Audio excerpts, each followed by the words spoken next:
Hello, my name is Johnny. Welcome to another Marvel Character Talk video. Today we're going to look through a cool Silver Age comic with Giant Man the Hulk, Tales to Astonish. Significant in that the Hulk story has the very cameo appearance of the Leader, one of the Hulk's most famous foes. If you'd like, please subscribe, hit that notification bell, like, reply, and share. What you're looking at here is the cover. We'll look at that on this one. This is the one I have out to look through, but I wanted to show that it's got a cool pinup. We'll look at that in a second. Let's look at the pinup, then we'll get back to the cover and then look through the issue. Alrighty. A lot of times these are cut out.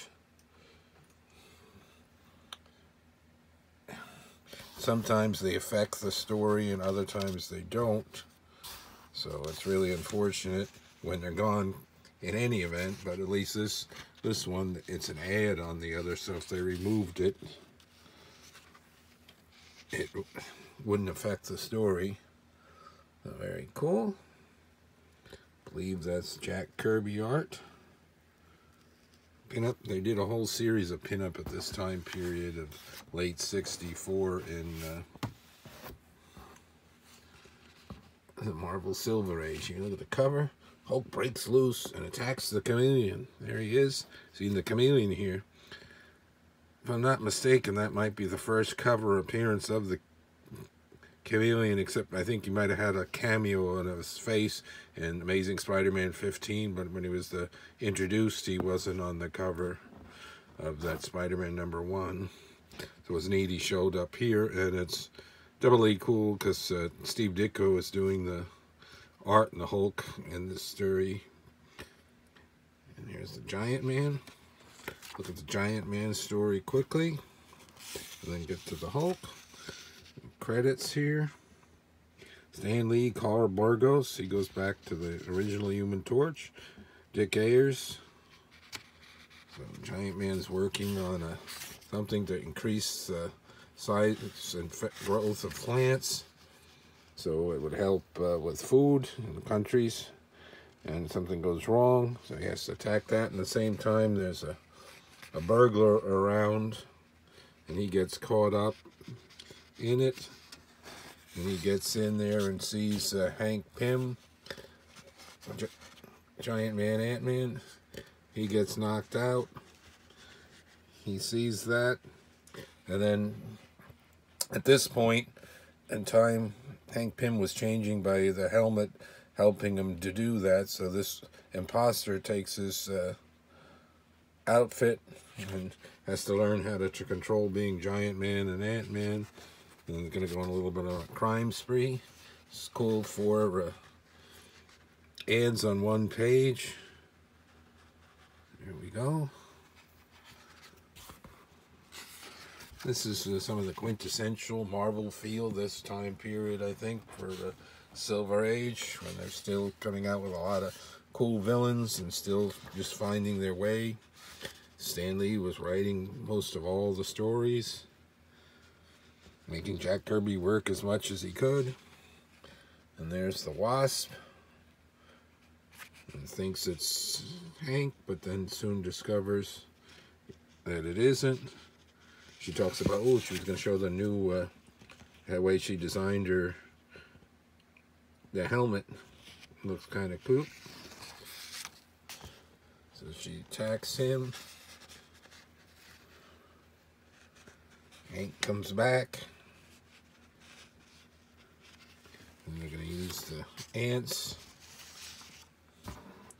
to help attack this guy.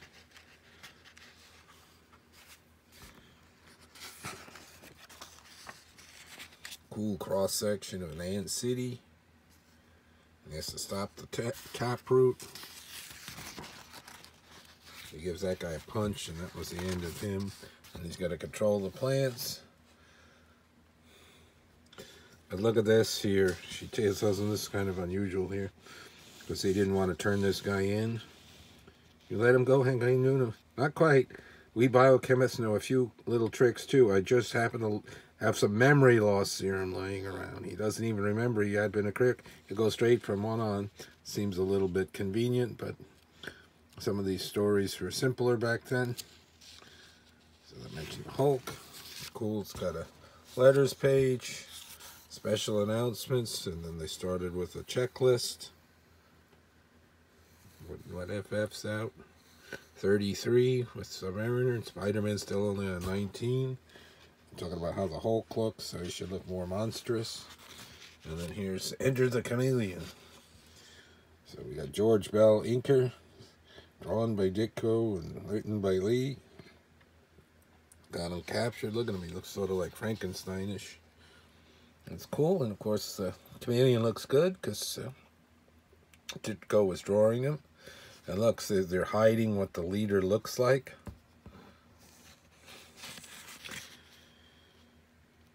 Rick Jones and Major Talbot and Betty Ross and General Ross. So it's like a little soap opera, this continued one. Wish Ditko would have stayed longer, but he only lasted a little over half a year on the story. So he was doing the short Doctor Strange story and Strange Tales at this time, and then the full Spider-Man. And sometimes he would pinch hit and do another issue, like he did a couple of Iron Mans early on. Believe he was the first one to draw the Iron Man in the red and the yellow outfit after he stopped being just in the yellow. We got Banner running around. We got the Chameleon infiltrating. There's a neat pinup.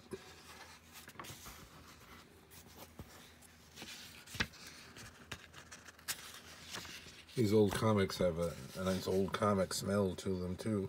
The paper changed over the decades.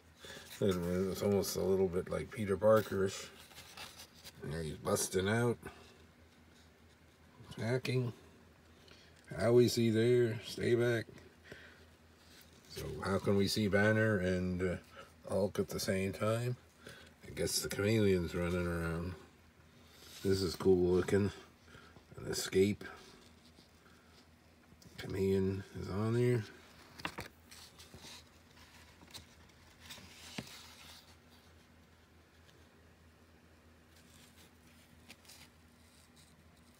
Close up on that Hulk.